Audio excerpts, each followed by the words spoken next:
नमस्कार, स्वागत है आपका हमारे खास राजस्थान बुलेटिन में। सबसे पहले खबर भरतपुर से है, जहां भारतीय जनता पार्टी के विधायक बहादुर सिंह कोहली ने भुसावर उपखंड के गांव पथैना में 2 महत्वपूर्ण सड़कों का शिलान्यास किया। ये सड़कें ग्रामीणों के लिए बेहतर संपर्क और विकास का मार्ग होंगी। इसके बाद जोधपुर और मंडोर से खबर है, जहां राजकीय पॉलिटेक्निक महाविद्यालय के छात्रों ने प्रोजेक्ट एक्सपो 2025 में अपनी उन्नत तकनीकी परियोजनाओं का प्रदर्शन किया। और अंत में हम बात करेंगे ग्राम पंचायत ओमपुरा की, जहां ग्रामीणों ने अंत्योदय संबल पखवाड़ा शिविर का कड़ा विरोध करते हुए इसे बहिष्कार कर दिया। आइए इन सभी खबरों पर विस्तार से चर्चा करते हैं। भरतपुर में भारतीय जनता पार्टी के विधायक बहादुर सिंह कोहली ने भुसावर उपखंड के गांव पथैना में 2 महत्वपूर्ण सड़कों का शिलान्यास किया।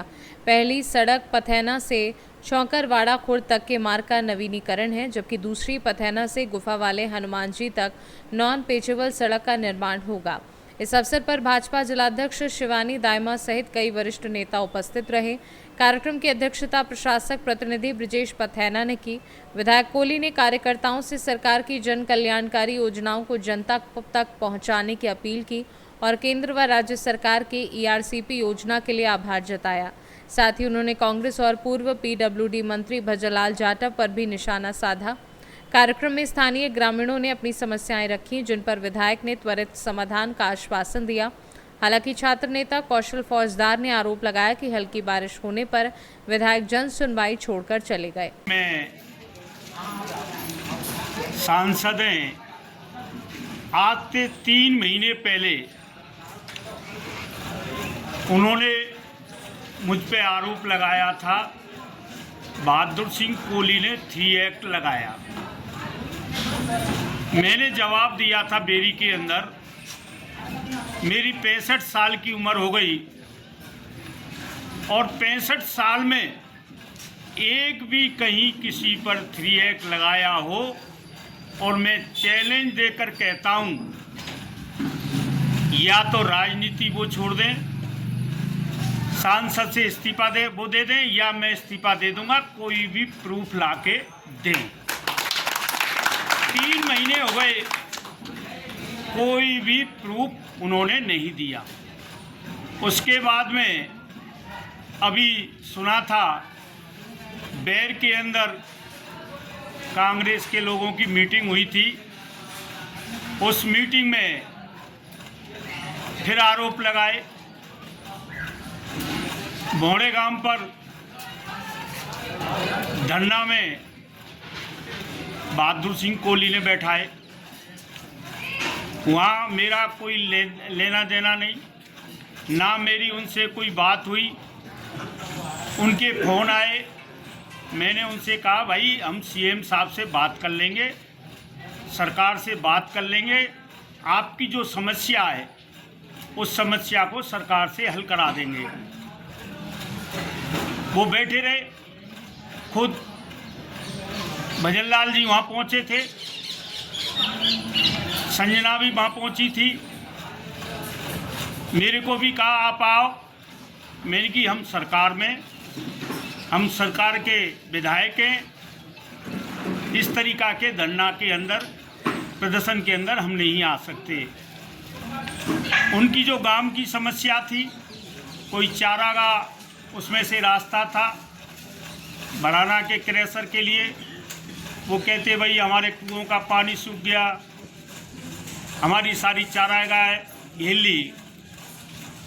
और राजू नावर ने जवाब भी दे दिया, बहादुर सिंह कोहली का कहीं भी कोई, ना हमने उनसे कहा ना उन्होंने कहा। एक झूठ तो वहाँ पर। अब दूसरी झूठ इनकी, हमारे सभी बैर विधानसभा के कार्यकर्ता और हमारी जिलाध्यक्ष सम्माननीय शिवानी दायमा जी, वहाँ जो कार्यक्रम था, भगवान की मेहरबानी हुई और बरसात आई। अब यहाँ पर सारे कार्यकर्ता हमारे मौजूद हैं। हमने 2 रोडों का उद्घाटन किया, शिलान्यास किया और बरसात आ गई। फिर उसके बाद में हम सभी लोग, हमारे सत्येंद्र पथैना, राजू पथैना, यहाँ घर पे सभी कार्यकर्ताओं को खाना है, सभी खाना खा के जाएंगे। और भरतपुर से सी न्यूज संवाददाता देवेंद्र सिंह सोलंकी की रिपोर्ट। राजकीय पॉलिटेक्निक महाविद्यालय जोधपुर एवं मंडोर के विद्यार्थियों द्वारा प्रायोगिक कार्यों के दौरान निर्मित प्रोजेक्टों के प्रदर्शन हेतु प्रोजेक्ट एक्सपो 2025 का आयोजन किया गया। इस कार्यक्रम में मुख्य अतिथि के रूप में राजेश कुमार शर्मा, निदेशक तकनीकी शिक्षा राजस्थान एवं अंशु कुमार सहगल, सचिव प्राविधिक शिक्षा मंडल उपस्थित थे, जिन्होंने मंडोर महाविद्यालय के प्रतीक चिन्ह का विमोचन भी किया। प्राचार्य डॉक्टर अजय माथुर ने बताया कि छात्रों द्वारा बनाए गए प्रोजेक्ट्स में racing car, robotic hand train के लिए automated traction system, garbage separation जैसे अत्याधुनिक तकनीकों का समावेश था।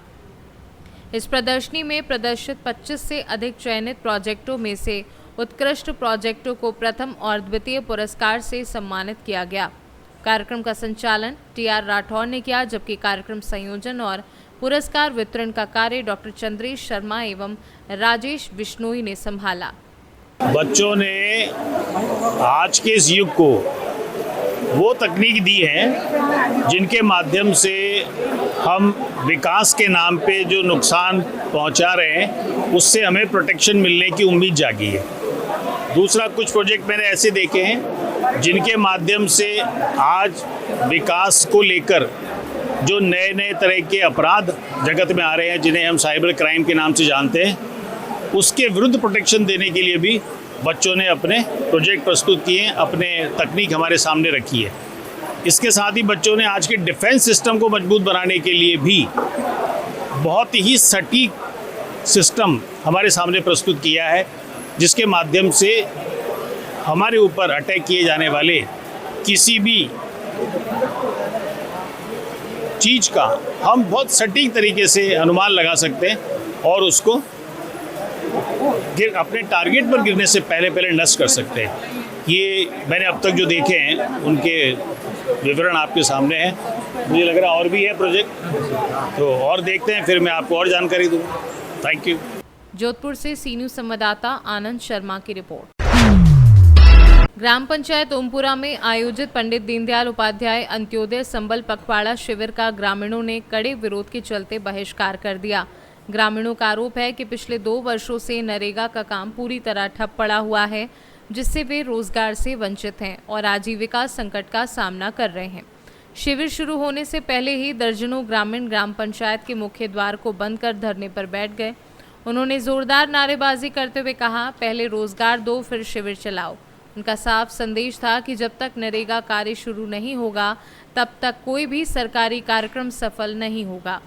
धरने की सूचना मिलने पर तहसीलदार जे.आर. कूड़ी और बापिणी विकास अधिकारी हंसराज मौके पर पहुंचे और ग्रामीणों को मनाने का प्रयास किया। अधिकारियों ने जिला सीईओ से फोन पर बात कर 24 घंटे के अंदर नरेगा कार्य की स्वीकृति दिलाने का आश्वासन दिया। इस आश्वासन के बाद ग्रामीणों ने धरना समाप्त किया, लेकिन चेतावनी दी कि यदि 24 घंटे के भीतर नरेगा कार्य शुरू नहीं हुआ तो ओमपुरा के साथ साथ आसपास के गांव के ग्रामीण जिला स्तर पर उग्र आंदोलन करेंगे और इस संपूर्ण अंत्योदय संबल पखवाड़ा का बहिष्कार करेंगे। भी मैंने सीओ साहब से बात की है और जो ओमपुरा सरपंच साहब हैं उन्होंने पहले आज ही मेरे को इस बारे में अवगत कराया है, ठीक है। तो उसके जस्ट बाद में मैंने सीओ साहब से बात की है। सीओ साहब ने पॉजिटिव आश्वासन दिया है कि आप जो है फाइल वहाँ पे है। सीओ साहब ने नया ज्वाइन किया है और कलेक्टर साहब के मार्फत ये वाला काम होना है। तो सीओ साहब ने आश्वस्त किया है कि मैं आज कलेक्टर साहब से पर्सनल रिक्वेस्ट करके और आज ये काम पक्का करवा दें। वित्तीय वर्ष और इस 25-26 वित्तीय वर्ष 2 वर्ष से नरेगा बिल्कुल ठप है। लोग हाथ पे हाथ धरे बैठे हैं। पिछली बार भी ग्राम पंचायत की तरफ से प्रपोजल भेजे और वो प्रपोजल पंचायत समिति की तरफ से जिला परिषद भिजवा दिए, जबकि वो फाइनेंशियल ईयर क्लोज हुआ, उनको स्वीकृत नहीं किए और वापस रिटर्न कर दिए। वापस रिटर्न करने के बाद वही झमेला, वापस भेजो, उनको वापस भी भेज दिए, लेकिन स्वीकृति नहीं कर रहे। जोधपुर से सी न्यूज संवाददाता आनंद शर्मा की रिपोर्ट। राजस्थान बुलेटिन में फिलहाल इतना ही। देश और दुनिया की तमाम बड़ी जानकारियों के लिए देखते रहिए सी न्यूज भारत।